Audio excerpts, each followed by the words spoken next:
नमस्कार मित्रांनो, श्री स्वामी समर्थ।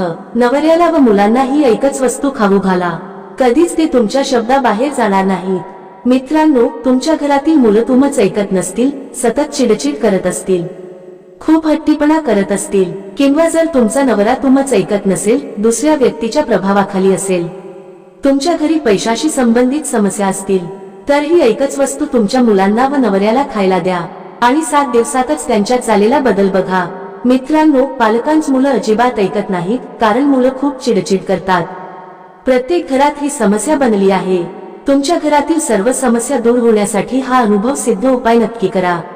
आजच्या व्हिडिओमध्ये जे काही उपाय सांगितले जातील, ते उपाय तुमच्या घरातील प्रत्येक समस्या सोडवण्यासाठी सक्षम ठरणार आहेत। मैत्रिणींनो, जेवणात फक्त ही एक गोष्ट घाला आणि तुमची प्रिय व्यक्ती तुमच्या प्रत्येक गोष्टीचे पालन करेल, तसेच चुकीच्या संगतीपासून दूर राहील। अगदी साधा आणि सोपा असा हा उपाय आहे। काही मेहनत करावी लागणार नाही व काही खर्च सुद्धा नाही। असा हा साधा सोपा उपाय केल्याने मुलांचं व नवऱ्याच तुमच्याशिवाय पान सुद्धा हलणार नाही। कोणतीच गोष्ट तुम्हाला विचारल्याशिवाय करणार नाही, तर कोणती आहे ही वस्तू ते पाहूयात। त्यासाठी व्हिडिओ अगदी शेवटपर्यंत पहा आणि तुमची ही श्री स्वामी समर्थ महाराजांवर श्रद्धा भक्ती असेल तर व्हिडिओला मनापासून एक लाईक नक्की करा आणि कॉमेंट बॉक्स मध्ये श्री स्वामी समर्थ लिहायला विसरू नका। स्वामी कृपेने तुमच्या सगळ्या इच्छा लवकर पूर्ण होतील। अतिशय साधा सोपा उपाय चला पाहूयात।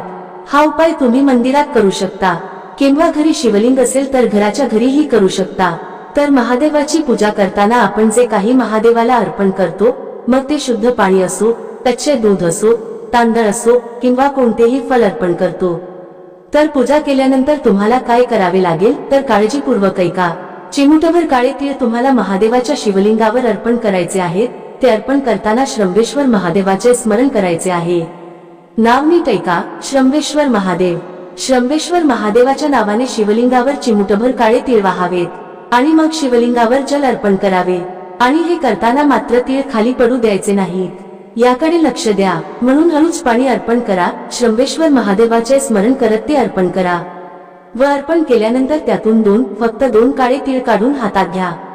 उचलल्यानंतर तुम्ही महादेवाला अशी प्रार्थना करा की, मी हे काळे तीळ औषध म्हणून घेत आहे। माझ्या कुटुंबामध्ये आनंद असू द्या, माझ्या घरातील सर्व समस्या दूर होऊ द्या। माझी मुलं चुकीच्या संगतीत आहेत, माझे पती चुकीच्या संगतीत आहेत, त्यांना वाईट सवयी लागल्या आहेत, अशा सर्व समस्या दूर होऊ द्या आणि तुमचा कृपा आशीर्वाद सदैव आमच्या पाठीशी राहू द्या, अशी मनोभावे प्रार्थना करा। प्रार्थना केल्यानंतर तुम्ही ते काळे तीळ घरी घेऊन या। आता काय करायचे आहे तर हे काळे तीळ त्यांच्या अन्नामध्ये मिसळून द्या। त्या व्यक्तीला म्हणजे नवऱ्याला व मुलांना खायला द्या। तसेच काळे तीळ तुम्ही चहामध्ये, दुधामध्ये देऊ शकता आणि हे तीळ पाण्यात मिसळून देखील देऊ शकता। हे काळे तीळ कशातही मिसळून देऊ शकता। तुमची समस्या काही असो, तुम्हाला कोणतीही अडचण आली तरी शंभेश्वर महादेवाच्या नावाने ती नक्कीच निघून जाईल। तर ही समस्या परत कधीच होणार नाही। तुमच्या संपूर्ण कुटुंबात सुख समृद्धी येईल आणि महादेवांचा आशीर्वाद सदैव तुमच्या व कुटुंबाच्या पाठीशी राहील। तर दुसरा उपाय आहे तो तुम्हाला शनिवारी करावा लागेल। तुम्हाला खूप छोटे काम करावे लागेल, यामुळे तुमचे पूर्वज तुमच्यावर प्रसन्न आणि समाधानी राहतील। तर काय करायचं आहे नीट लक्षपूर्वक ऐका। जीवनात पूर्वज असतील तर कुटुंबात कोणत्याही अडचणी येत नाहीत, उलट ते आपल्याला भरभरून आशीर्वाद देतात। आपली सर्व कामे लवकर होतात। सर्वप्रथम, जर जीवनात पैशाची कमतरता असेल आणि कुटुंबात दुःख असेल तर हा उपाय नक्की करा। आपल्या घरामध्ये पैसा आला तर आनंद येतो। तुम्हाला काय करायचे आहे की शनिवारी पिंपळाच्या झाडाची पूजा करायची आहे व तुमच्या पितरांना आनंद मिळावा म्हणून ही एक गोष्ट करा। तर पहिली गोष्ट म्हणजे शनिवारी स्टीलच्या भांड्यात शुद्ध पाण्यामध्ये 2 चमचे कच्चे दूध घालून पिंपळाच्या झाडाच्या मुळामध्ये ते अर्पण करायचं आणि ओम महालक्ष्मी नमः, ओम महालक्ष्मी नमः या मंत्राचा सतत जप करायचा। असे केल्याने तुमच्या जीवनात महालक्ष्मी वास करते आणि धनाची कधीच कमतरता भासत नाही आणि तुमचे पूर्वजही तुमच्यावर खुश राहतील। आता दुसरी गोष्ट म्हणजे पिंपळाच्या झाडात गोल मातीचा दिवा जो आहे तो मोहरीच्या तेलाचा दिवा लावायचा आहे। तुम्ही भगवान विष्णूसाठी गोल मातीचा दिवा लावायचा आहे। तसेच त्याच वेळी तुम्ही पिंपळाच्या झाडाला हात लावा आणि तुमची जी काही इच्छा असेल, जी कोणती मनोकामना असेल ती सांगा। पिंपळाच्या मुळामध्ये मुंग्यांसाठी थोडीशी साखर, बोट साखर तुम्ही ठेवू शकता। साखरदान ठेवा, अगदी 1 चमचा ठेवा आणि परत घरी या। यामुळे तुमचे पितर खूप आनंदी होतात आणि या उपायामुळे तुमच्या आयुष्यातील सर्व समस्या दूर होतात. पितरांशी संबंधित अनेक समस्या, रोग सर्व काही निघून जातं. घरामधील भांडणं थांबतात व यामुळे घरामध्ये पैसा येऊ लागतो. शनिवारी अशाच प्रकारे फक्त तांदळाचा वापर करायचा आहे. तुम्ही अर्धी वाटी तांदळ घेऊ घ्या. फक्त ते अर्धे घेऊ नका, साबूत असे तांदूळ घ्या.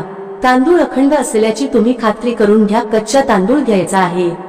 तुम्हाला फक्त एक चिमूटभर काळे तीळ, त्याबरोबर भाताचे धान्य घ्यायचे आहे.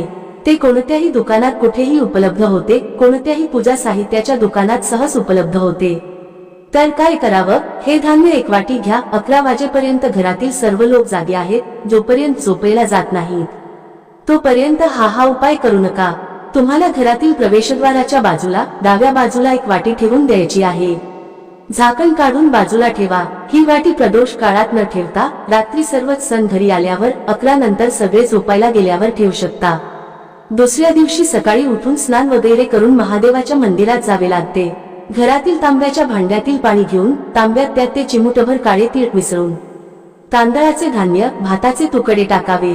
ही भाताची वाटी घ्या आणि आपल्याला हे शिवलिंगावर अर्पण करायचे आहे. श्री शिवाय नमस्तुभ्य हा जप करायचा आहे. या भातांना तिन्ही गोष्टींपैकी 2-2 दाणे घ्यायचे आहेत.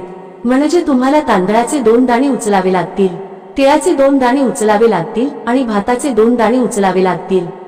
हे धान्य तुमच्या घरी घेऊन यायचे आहे. सर्व लाल कपड्यामध्ये बांधून ठेवायचे आहे.